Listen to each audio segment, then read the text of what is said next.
All right, so get this. We're diving into some crazy stuff happening right now over in South Korea. Oh, yeah, this is a big one. Their president, Yoon Yeol, was just detained Tank, yeah. after he tried to declare martial law. Wow. I mean, we're talking a full-on police operation, the whole 9 yards.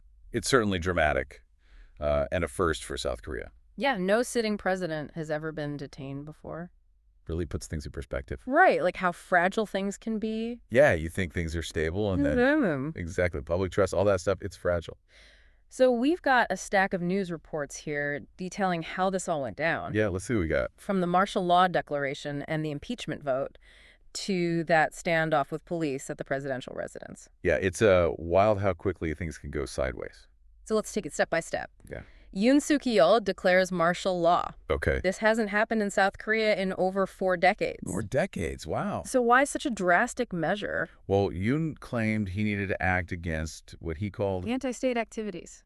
anti-state activities by opposition lawmakers. But doesn't that seem a bit extreme for political disagreements? Well, yeah, I mean, some tension between parties is normal, right? Right, it's how democracy works. Exactly. But Yoon took it further than just disagreeing. Oh. He tried to silence them completely.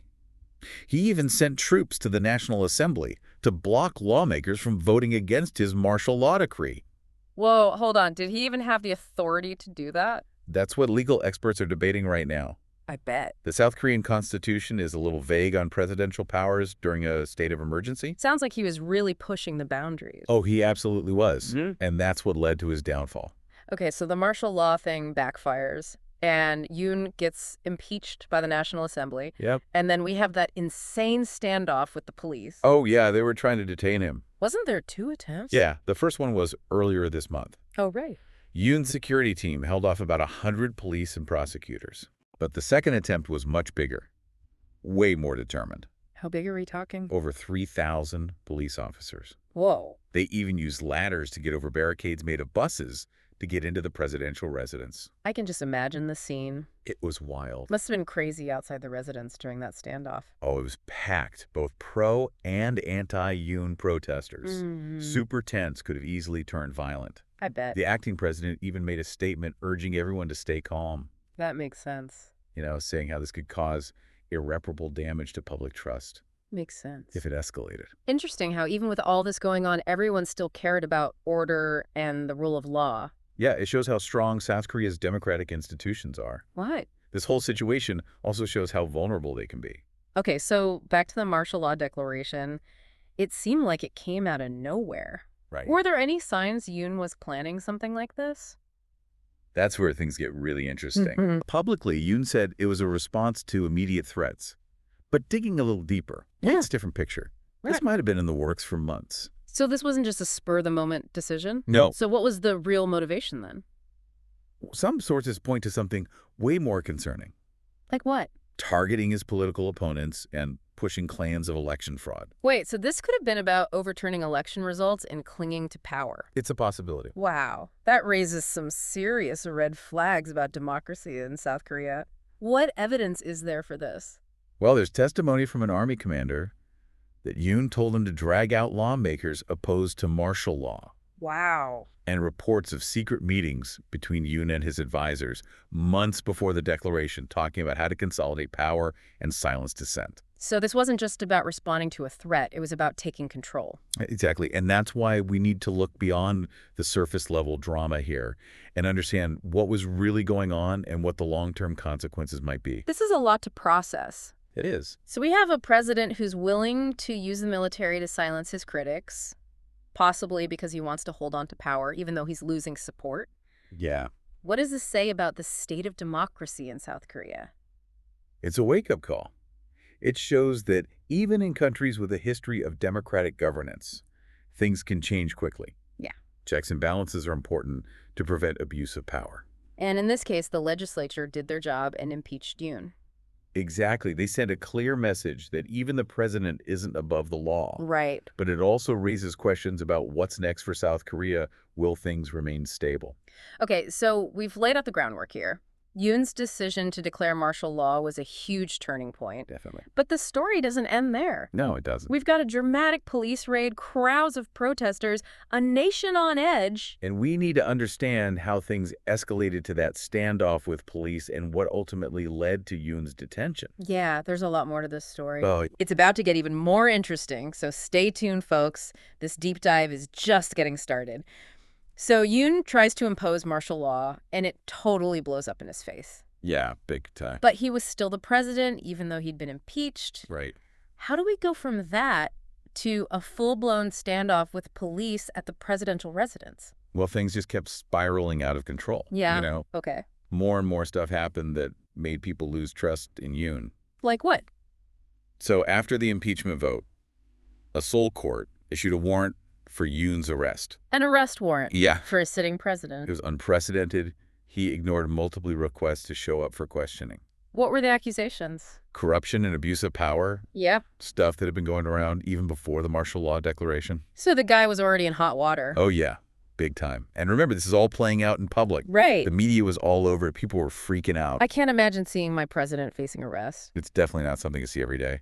So the police show up at the presidential residence to serve the warrant. Yeah. And they were met with a resistance from Yoon's security team. We talked about that scene earlier.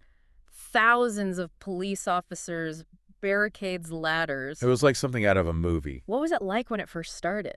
Pure chaos.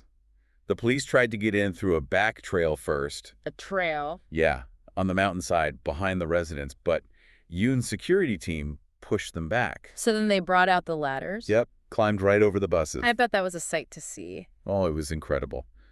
But thankfully, things didn't get too violent. No major clashes. Some shoving here and there, but everyone knew things could get really bad really fast. Right. It would have been disastrous for everyone involved. Yeah. And the whole country, for that matter. The acting president said everyone needed to stay calm. Exactly. He knew the stakes were high. It's pretty impressive that even with all this drama, there was still respect for the law. Right. It shows you that even in a crisis, people wanted to do things the right way. So how did it all end? Well, Yoon's people eventually said he would answer questions. But he insisted the arrest warrant wasn't valid. He didn't think it was real. Pretty much, he even put out a video message saying so, Really? which just added fuel to the fire. Yeah. Some people saw it as defiance.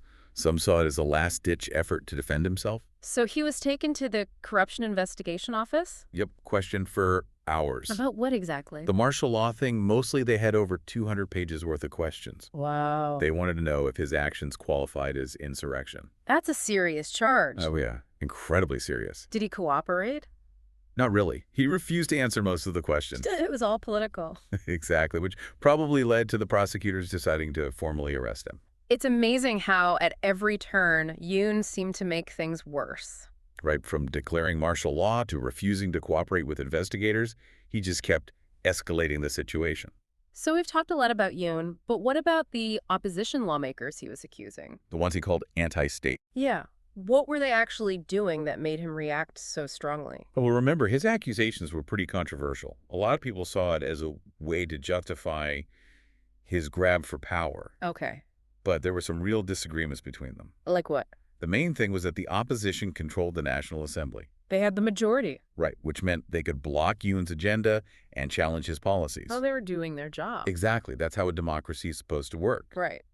But Yoon felt they were going too far, deliberately obstructing him and paralyzing the country. Sounds like a classic power struggle. It was, and it played out in a really damaging way, with Yoon trying to take control through unconstitutional means. This whole situation shows just how important that balance of power is. Right. If it gets disrupted, things can fall apart quickly. It's been a wild ride so far. We've covered a lot. From the martial law declaration to the police standoff and Yoon's arrest. And we've seen how fragile democracy can be when those in power try to break the rules. Now the big question is, what happens next? What's the future of South Korea? We need to figure out where things go from here and what the long-term impact of all this will be. There's still a lot to unpack. So let's dive into the final chapter of this crazy story. All right, so we've covered the martial law declaration, the standoff, Yoon's arrest. It's been a lot. So much has happened, but now we need to figure out what comes next. The big question, right? Where do we go from here? Well, for starters, the prosecutors have officially charged Yoon with insurrection and abuse of power. Yep, and he's currently awaiting trial. And then there's the whole constitutional court thing? Right, they're still deciding whether or not to uphold the impeachment. Okay, so let's start with the charges against Yoon. Those are some pretty serious accusations. Insurrection is no joke. He could be looking at a long time behind bars if he's convicted. So even if the court decides not to remove him from office, his career is basically over, right? I mean, it's hard to see how he could bounce back from this. His reputation is shot, public trust is gone, and this trial is going to drag on forever. It'll be a huge distraction for the country. What are the prosecutors focused on in their case? They're really digging into everything surrounding the martial law declaration, Okay. especially the stuff that suggests he might have been planning this all along as a way to get rid of his opponents and grab more power. So that testimony from the Army commander and the reports of those secret meetings. Exactly. They're looking at that stuff really closely. Plus, they're probably combing through financial records, communication logs, trying to prove that Yoon knew what he was doing and that it was all about personal gain, not what was best for South Korea. So they want to show that this wasn't just a mistake or a series of bad calls, but a deliberate attack on democracy. Exactly, that it was premeditated and part of a bigger pattern of abusing his power. What about Yoon's defense team? How are they going to respond to all this? Well, they might try to argue that he was acting within his constitutional rights. But with all the evidence that's come out, Yeah, it'll be tough to make that stick. They could also try to paint him as the victim of some political scheme. Say that the charges are just a way to take him down because of his political views. it seems like no matter what happens, South Korea is in for a rough ride. Oh, yeah. This whole thing has exposed some deep divisions in society and shaken people's faith in the system. It's going to take a long time to heal. What about the Constitutional Court?